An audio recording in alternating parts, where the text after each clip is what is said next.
Alors dans cette vidéo, nous allons essayer de faire une simulation d'une inhibition non compétitive. Une inhibition non compétitive, c'est quand l'inhibiteur vient se fixer sur un autre site que le site actif de l'enzyme ici pour faire son inhibition. L'affinité entre le substrat et l'enzyme n'est pas changée en présence d'inhibiteur ou en absence d'inhibiteur. C'est ce qu'on va essayer de voir donc sur le simulateur ici. Alors sur le simulateur ici a été rentré les différents acteurs pour réaliser ce type d'inhibition, l'enzyme, le substrat, le produit, le complexe, donc enzyme-substrat, l'inhibiteur, ici le complexe enzyme-inhibiteur et le complexe enzyme-inhibiteur-substrat. Donc on va faire les réactions, différents paramètres, différentes concentrations d'inhibiteurs, de substrat, etc. Le but étant de mesurer donc Vmax et Km pour les différentes conditions. Ensuite, on pourra remplir donc ce tableau ici. Donc ça, c'est les valeurs de concentration de substrat que nous allons réaliser, de 500, 600 jusqu'à 3000 ici. En bleu, ici, on mesurera les vitesses initiales sans inhibiteurs. Ici, en rouge, avec une certaine concentration d'inhibiteurs, on prendra 300 unités d'inhibiteurs.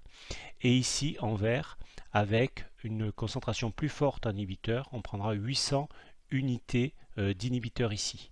Sur cette graphique-là, on tracera les doubles inverses des trois courbes pour voir l'aspect que ça donne et on essaiera de faire l'interprétation. Et ici, on va tracer les courbes VI en fonction de S pour les trois séries de cinétiques ici. Et on regardera donc ce qu'on peut interpréter. Et enfin, puisque normalement on va avoir affaire à une inhibition non compétitive, on pourra calculer le KI par cette relation ici, qu'on calculera donc ici. Alors c'est parti, je remets ici à 0. Donc on va faire les simulations. Alors les simulations, je ne vais pas faire toutes les simulations ici sur la vidéo, puisque ça serait long. Donc juste en démonstration, je vais faire la simulation uniquement de 3 valeurs. Ici pour le tube 4, pour 1000 unités de substrat, je ferai une fois sans l'inhibiteur, une fois avec 300 unités d'inhibiteur, et ici avec 800 unités d'inhibiteur. Le reste, je le ferai donc une fois la vidéo coupée, et puis on verra à la fin ce que ça donne. Alors donc nous voilà sur le simulateur. Donc ici il y a tous les acteurs pour la simulation, l'enzyme, le substrat, le produit donc, le complexe enzyme-substrat, l'inhibiteur, le complexe enzyme-inhibiteur, le complexe enzyme-inhibiteur-substrat. Donc on va faire les trois cinétiques qui sont prévues. Donc d'abord on va fixer l'enzyme, alors elle ça sera toujours 50 pour toutes les cinétiques ici. Pour le substrat, donc on va faire la série des 1000, donc j'ai mis 1000 ici, et on va le garder pour les 3. Pour le produit, il n'y en a pas, complexe, il n'y en a pas. L'inhibiteur, donc on va mettre, nous, ici 0, on va commencer par la 0, et on fait donc appliquer ici. Et bien sûr, il n'y a pas de complexe. Alors on retrouve ces valeurs ici, enzyme 50, substrat 1000, pas de produit, pas de complexe, etc. Donc c'est parti, on va lancer la cinétique. Donc on voit que le substrat, alors qui est en rouge ici, commence à disparaître et le produit va apparaître. Donc on va avoir des points jaunes et puis on peut le suivre sur le graphique ici.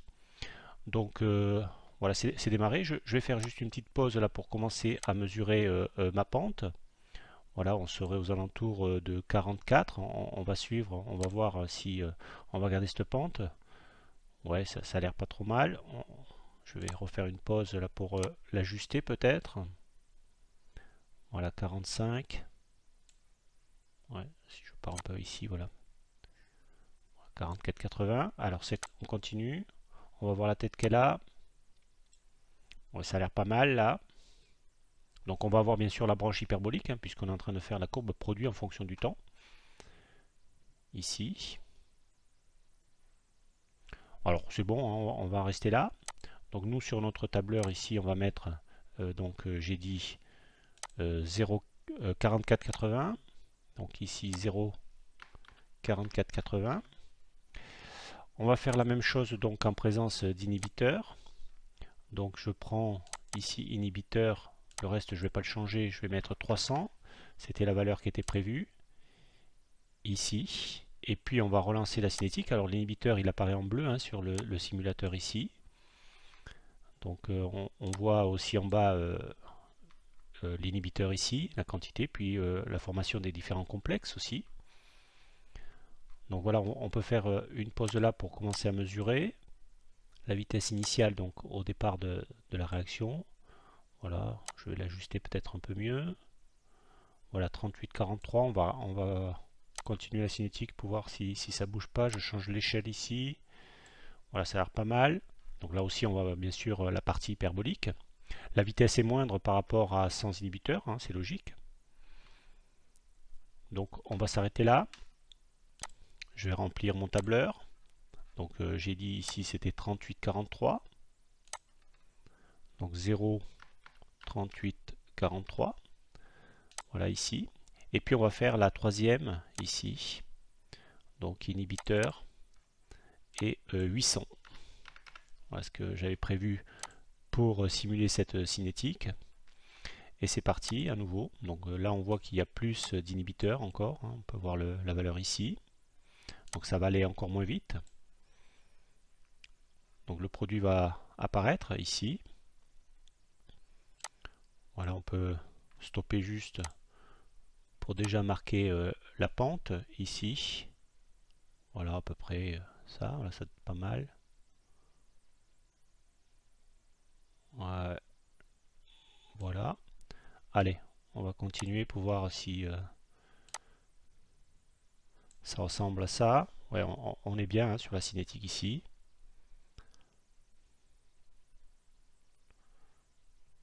Ok, on va pouvoir arrêter. Donc je vais mettre 28,86 ici. Alors je vais faire une fois la vidéo mise en pause l'ensemble des cinétiques, mais c'est sur le même principe hein, chaque fois. Donc on change le substrat ici. Ok, et puis on change l'inhibiteur ici. Et puis donc on lance les cinétiques et il y a juste à mesurer les pentes.